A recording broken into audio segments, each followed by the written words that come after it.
Halo, Assalamualaikum fans drama Korea.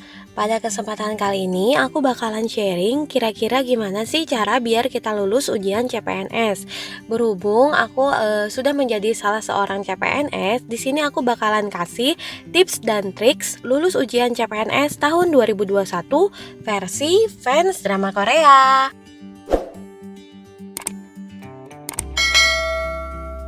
Seleksi penerimaan CPNS dibagi menjadi dua tahap. Tahap yang pertama adalah tahap SKD atau seleksi kompetensi dasar. Lalu tahap yang kedua adalah tahap SKB atau seleksi kompetensi bidang. Nah, dari dua tahap ini, sebelum kita sampai ke tahap 2, otomatis kita yang tahap ke-1 ini harus lulus dulu, bener nggak? Masalahnya gimana nih caranya biar kita lulus di tahap SKD ini? Jadi tahap SKD itu dibagi menjadi 3 kan, ada tes TKP, tes TWK, kemudian juga ada TIU. Nah, ini dia saran pengerjaan SKD CPNS. Yang pertama, kerjakan dulu soal TKP di 40 menit pertama. Seperti yang kita ketahui, dalam tes CPNS ini diberikan waktu sekitar 90 menit. Jadi, gunakanlah 40 menit pertama itu untuk mengerjakan soal TKP. Kemudian, kerjakan soal TIU. Kenapa? Karena di TIU kita banyak mengerjakan soal hitungan. Dan yang terakhir baru soal TWK. Kenapa harus TKP dulu? Susah dong, mesti loncat dulu ke nomor 66. Bener gak nih? Nah, ini dia. Karena soal TKP adalah kunci dari lulusnya seseorang menjadi CPNS atau tidak. Jadi bukan dari total skor tertinggi, tapi dari nilai TKP yang tertinggi. Itu yang mendapatkan peluang lebih besar untuk lolos CPNS, meskipun skor TIU dan TWK-nya pas-pasan. Kok bisa sih? Gak fair dong kalau gitu. Eits, tunggu dulu. Orang pintar banyak say, tapi yang memiliki karakter yang bagus, nah itu yang jarang. Jadi yang diharapkan dari seorang CPNS itu bukan hanya sekedar pintar, tapi juga memiliki karakter yang sesuai dengan aspek-aspek yang diharapkan dalam tes TKP ini. Jadi meskipun kita misalnya nilai TIU-nya perfect lah, dan nilai TWK-nya perfect, tapi nilai TKP kita itu cuman batasan passing grade, itu biasanya jadi nggak lulus.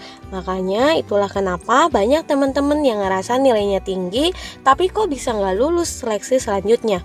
Nah, coba evaluasi kira-kira kemarin berapa nilai TKP-nya. Ini dia passing grade SKD CPNS tahun 2021. Ini kita lihat dari tahun-tahun sebelumnya juga ya. Jadi untuk soal TWK, TIU, dan TKP itu ada 35, 30, dan 35 untuk soal TKP. Jumlah skor masing-masing adalah 5, dan sedangkan untuk yang TKP itu adalah range-nya 1 sampai 5 ya. Nah, untuk total skor dari seluruhnya itu kalau kita benar yang pertama TWK itu 175, lalu TIU 150, dan TKP 175. Jadi total skor keseluruhan adalah 500. Nah, untuk passing grade di tahun 2018, untuk TWK itu kita 75, sedangkan untuk TIU itu 80, dan untuk TKP itu 143. Gede banget kan? Tapi ternyata di tahun selanjutnya itu ada jumlah penurunan passing grade. Jadi yang asalnya 75 menjadi 65, untuk TIU tetap di 80, dan TKP turun menjadi 126. Nah, melihat dari hal tersebut, kita sudah jelas dong, udah kelihatan. Berarti minimal jawaban kita nih biar lulus, untuk TWK itu minimal 15 soal.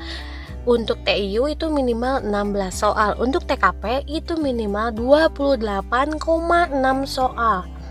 Sekitar 29 soal berarti. Nah, ini tuh harus benar semua supaya kita di atas passing grade.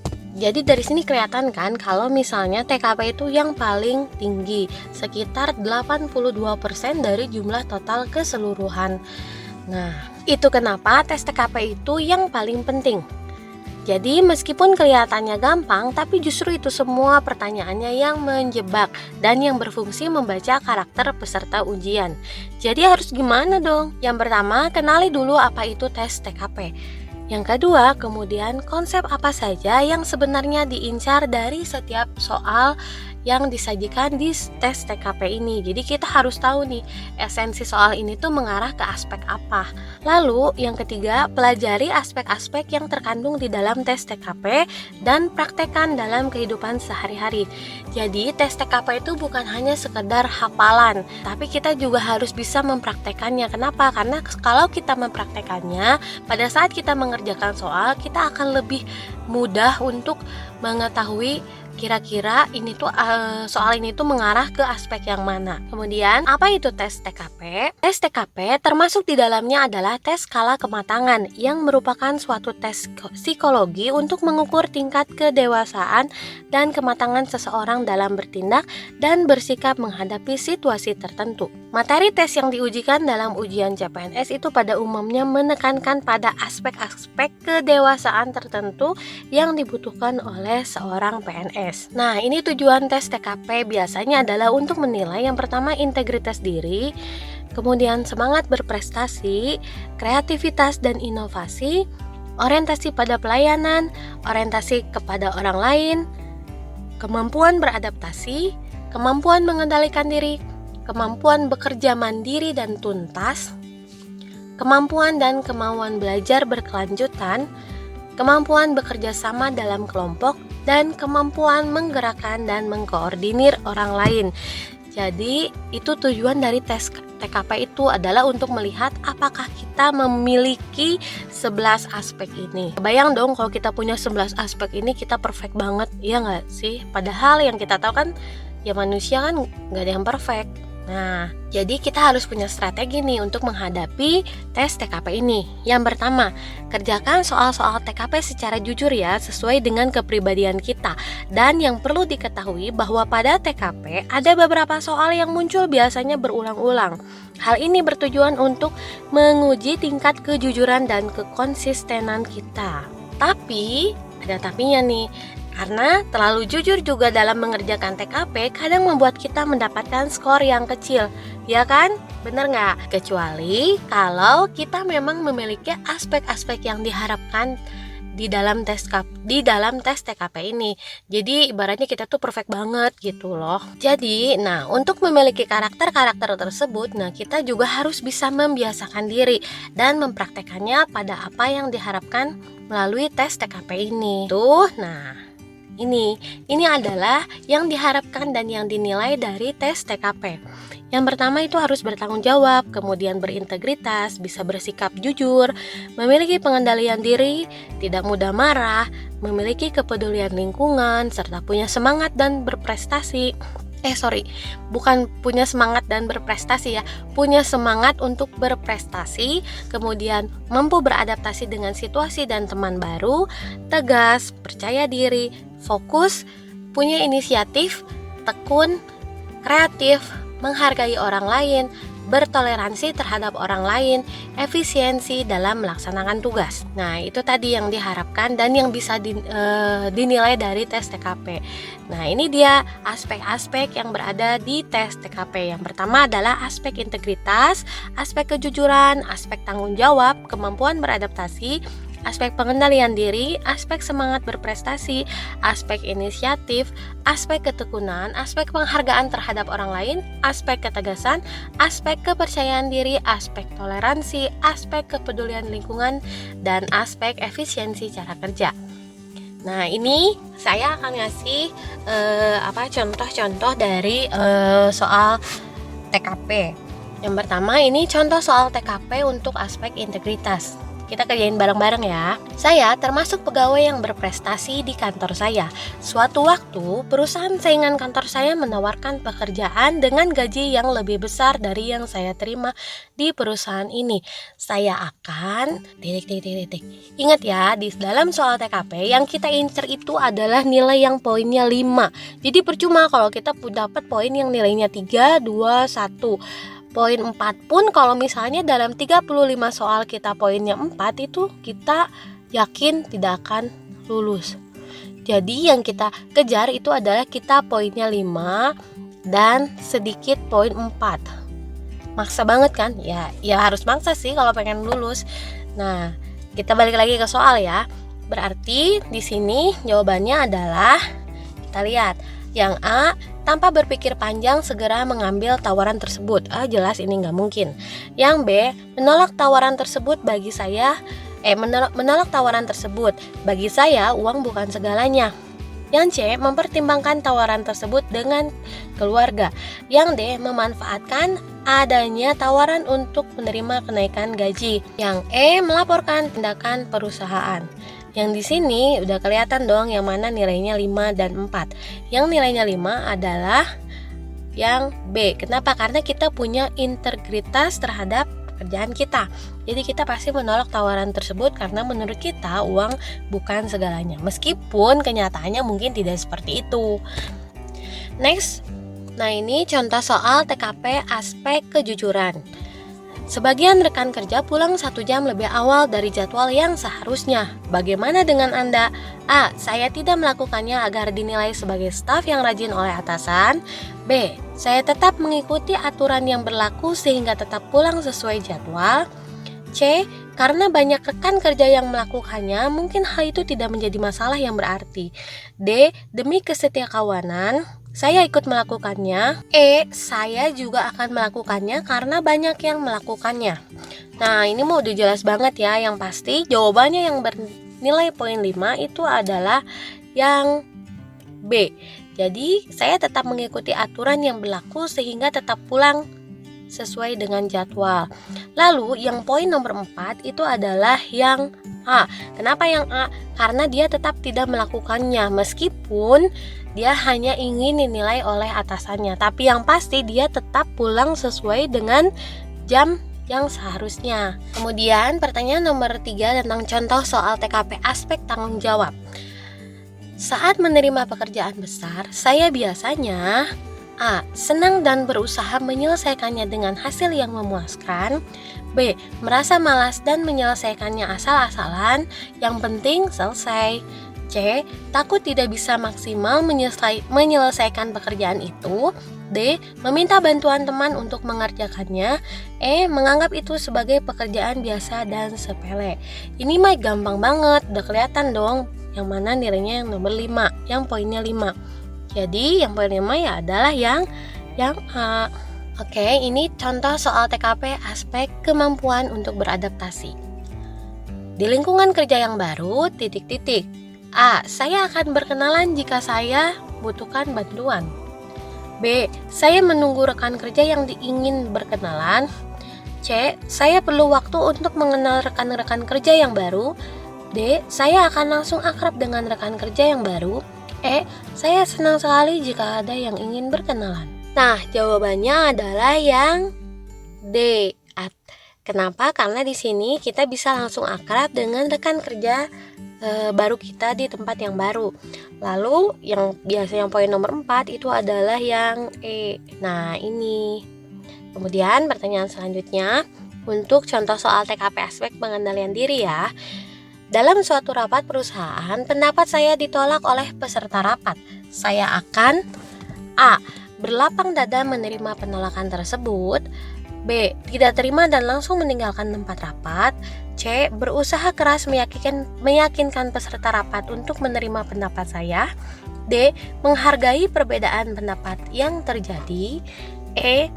Dengan berat hati menerima penolakan dan mengikuti rapat hingga selesai. Jawabannya adalah yang D. Kenapa? Karena kita harus bisa menghargai perbedaan yang terjadi. Jadi meskipun saran kita ditolak, kita tetap harus bisa menghargai perbedaan pendapat. Dan kita juga harus bisa berlapang dada. Jadi yang ini poinnya adalah 4. Nah, kalau yang B ini jelas dong, nggak mungkin. Ini mah pasti poinnya 1. Lalu yang C, berusaha keras meyakinkan, ini juga poinnya biasanya adalah 2. Kenapa? Karena dia tidak bisa mengendalikan diri dan tidak bisa menerima pendapat orang lain. Nah, kalau yang E itu poinnya 3. Kemudian ini untuk aspek semangat berprestasi. Contoh soalnya adalah, menurut saya cara yang tepat untuk mencapai kesuksesan dalam bekerja adalah A. Bekerja dengan sepenuh hati. B. Mematuhi semua perintah atasan tanpa terkecuali. C. Bekerja dengan giat dan berusaha memberikan yang terbaik. D. Berusaha menyingkirkan orang yang berpotensi menghalangi karir saya. E. Bekerja tanpa mengenal waktu. Jawabannya ini yang A ya. Kalau yang ini kan nggak mungkin, meskipun mematuhi semua perintah atasan, ini benar. Cuman kalau di sini tanpa terkecuali, wah ini kayaknya nggak boleh. Kalau kita nanti disuruh korupsi ya kita iya aja ya, jelas lah ini nggak boleh. Lalu yang C, bekerja dengan giat dan berusaha memberikan yang terbaik, ini juga poinnya bagus. Yang D, berusaha menyingkirkan orang yang berpotensi menghalangi karir saya. Nah, kalau ini nggak bagus, ini tuh kayak sinetron banget. Terus yang E, bekerja tanpa mengenal waktu. Yang ini juga tidak dianjurkan. Kenapa? Karena di dalam diri seorang PNS itu diharapkan kita bekerja secara efektif dan efisien, ya kan? Jadi efektif dan efisien itu ya kita bekerja dengan efektif tapi tidak dengan waktu yang sewajarnya gitu. Jadi harus beres tepat waktu. Berarti kalau dia tanpa mengenal waktu ya dia juga tidak bisa memanajemen waktu dia sendiri gitu. Jadi ini poin yang paling besar itu adalah yang C. Lalu yang A itu nilainya 4. Nah, ini yang harus kita incar. Lalu untuk pertanyaan selanjutnya untuk soal TKP contohnya pada aspek inisiatif, contohnya adalah ketika muncul suatu masalah dalam pekerjaan yang kebetulan ada kaitannya dengan hal-hal yang menjadi kewajiban saya, maka saya A. Membiarkan masalah tersebut berlangsung, mencari tahu adanya pihak yang turut bersalah dalam hal ini. C. Mengkambing hitamkan orang lain. D. Akan tetap bertanggung jawab dan mencari solusinya. E. Seharusnya ada orang lain yang membantu menyelesaikan hal ini. Untuk jawabannya jelas itu adalah yang D, karena kita harus tetap bertanggung jawab dan mencoba untuk mencari solusi dari masalah yang kita hadapi. Kalau membiarkan masalah terus berlangsung juga ini tidak memberikan jawaban ya, karena dia tidak menciptakan solusi. Kemudian mencari tahu pada pihak lain yang turut bersalah dalam hal ini juga nggak bagus ibaratnya, karena kita tuh bukan nyari siapa yang salah, tapi bagaimana kita mengatasi situasi dan kondisi tersebut. Lalu mengkambing hitamkan orang lain, nah ini sama kayak yang B ya, ini gak bagus juga. Ini tuh pasti poinnya kalau nggak 1, 2, 3 lah. Nah jadi kita yang paling penting itu yaitu kita tetap harus bisa bertanggung jawab dan mencari solusinya. Kemudian pertanyaan selanjutnya untuk aspek menghargai orang lain. Tanpa sengaja saya bertemu dengan teman lama saya yang sekarang lebih sukses daripada saya. Saya akan A. Menyapanya dengan ramah dan sopan. B. Diam saja sampai dia menyapa lebih dulu. C. Pura-pura tidak kenal. D. Berusaha menghindar. E. Merasa malu menyapanya sebentar dan kemudian bergegas pergi. Oke, di sini gampang kan? Ini jawabannya udah kelihatan, yang A, menyapanya dengan ramah dan sopan. Kemudian untuk aspek ketegasan, contoh soalnya adalah saya ditugaskan untuk memimpin tim kerja dengan batas waktu yang sangat ketat. Anggota tim kerja memperlihatkan sikap tidak peduli dengan tugas yang diemban. Sikap saya adalah A. Melaporkan pada atasan saya agar diberi sanksi yang tegas. B. Membagi tugas secara adil dan memotivasi serta menegur anggota untuk menyelesaikannya. C. Menasehatinya agar sadar akan penyelesaian tugas yang diemban. D. Mengerjakan tugas itu sendiri asal selesai tepat waktu. E. Mengancam anggota yang tidak serius tersebut akan dikeluarkan dari tim. Nah ini mah jelas. Kelihatannya jawaban yang benar adalah yang B. Jadi kita membagi tugas secara adil dan memberikan motivasi, dan kita juga tetap berani menegur kepada anggota yang lalai dalam mengemban tugas tersebut untuk menyelesaikan tugas tersebut. Jadi jawabannya yang B. Ini poinnya pasti nilainya 5. Pertanyaan selanjutnya untuk aspek kepercayaan diri. Saya telah mempersiapkan diri dengan baik sebelum melakukan presentasi di kantor besok pagi. A. Tak mungkin presentasi saya tidak lancar. B. Saya pasrah bila ada kendala yang membuat presentasi saya menjadi tidak lancar. C. Saya yakin besok presentasi saya berjalan dengan lancar. D. Meski begitu, saya cemas jikalau ternyata besok presentasi saya kurang lancar. E. Berprasangka buruk ada orang lain yang iri terhadap saya, lalu melakukan sabotase peralatan presentasi saya. Yang ini tuh lebay banget ini, jadi nggak mungkin kan? Ini udah kayak sinetron, jadi nggak mungkin banget jawabannya yang E. Yang D, yang ini sebenarnya wajar lah kalau kita merasa cemas ya. Lalu yang C, saya yakin besok presentasi saya berjalan dengan lancar. Nah ini aspek kepercayaan diri yang ditunggu-tunggu di soal TKP ini. Jadi jawabannya jelas yang C. Ini poinnya adalah 5. Karena kita harus percaya diri dengan apa yang kita kerjakan. Kemudian yang ini, yang B juga terlalu pesimis. Yang A juga ini mah benar-benar pesimis. Jadi jelasnya jawabannya yang C. Untuk soal TKP, aspek toleransi, hari ini ayah dari rekan kerja Anda sakit keras dan rekan Anda tersebut tidak punya biaya untuk membawanya ke rumah sakit. A. Saya memberikannya bantuan semampu saya. B. Saya mengkoordinir rekan-rekan lain untuk turut membantu. C. Saya melaporkan kepada atasan hal agar atasan yang membantunya. D. Saya menasehatinya untuk lain kali mencari fasilitas jaminan kesehatan. E. Saya menyuruhnya untuk mengikuti asuransi kesehatan. Nah, kita lihat ya, ini kan yang dicari adalah aspek toleransi. Kira-kira kita harus gimana nih kalau teman kerja kita, ayahnya sakit dan dia tidak punya biaya? Itu adalah yang B. Kenapa yang B? Karena di sini kita terlihat bahwa kita juga ikut bertoleransi dengan keadaan teman kita dan kita juga ikut mencari solusi atas masalah yang terjadi pada teman kita gitu. Kan kita nggak mungkin dong misalnya hanya memberikan bantuan semampu. Saya juga bisa sih, tapi cuman ini biasanya poinnya kurang sempurna. Itu biasanya nilainya 4. Kenapa? Karena kalau bantuan semampu kita itu pasti kan nggak besar ya, kan nggak mungkin kita bayar seluruh biaya rumah sakitnya, dan itu tuh biasanya tidak memberikan solusi terhadap masalah yang terjadi pada teman kita. Nah kalau yang ini, nah ini mah jelas, ini mah kayak nyuruh cuman atasannya doang yang ikut ngebantu tapi kitanya enggak. Sedangkan yang D juga tidak memberikan solusi. Istilahnya orang lagi sengsara, lagi berduka malah ditambahin gitu. Yang E juga sama. Untuk contoh soal TKP aspek peduli lingkungan, istri teman saya baru saja melahirkan. Saya ingin mengunjunginya tapi sedang tidak punya uang untuk membeli kado. Saya akan A. Mengunjunginya jika sudah punya uang untuk membeli kado. B. Tetap mengunjunginya tanpa membawa kado. C. Mengunjunginya dan menyusulkan kado lain waktu. D. Tidak jadi mengunjunginya. E. Meminjam uang untuk membeli kado.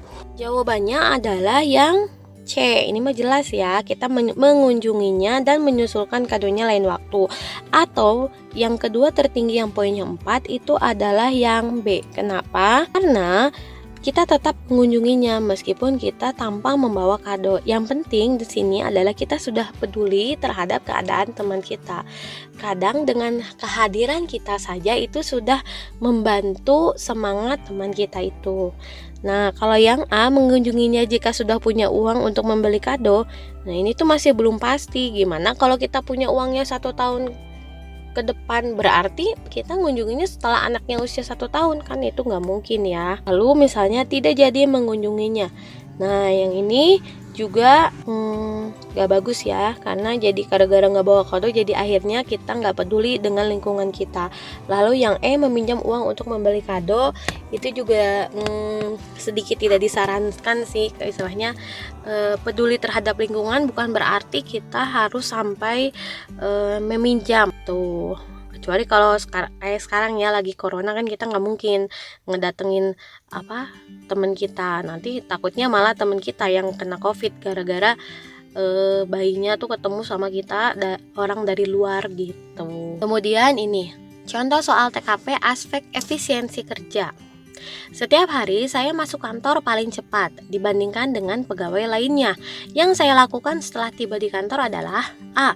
Mengobrol dengan rekan sejawat, B. Membuat rencana kerja, C. Membaca koran dan minum kopi dulu, D. Santai di luar kantor menikmati udara pagi sampai pegawai yang lain datang, E. Menyelesaikan pekerjaan yang tertunda. Nah, ini kalau datangnya pagi-pagi, nilainya yang paling bagus adalah yang B. Kenapa? Karena kita bisa membuat rencana kerja itu untuk meningkatkan efisiensi kita dalam bekerja. Jadi kita tuh tahu hari ini mau ngapain aja nih, apa aja yang mau dikerjain. Jadi kita udah tahu tugas dan tanggung jawab kita di hari tersebut dan kita lakukan gitu. Jadi kita nggak kebanyakan ngelamun.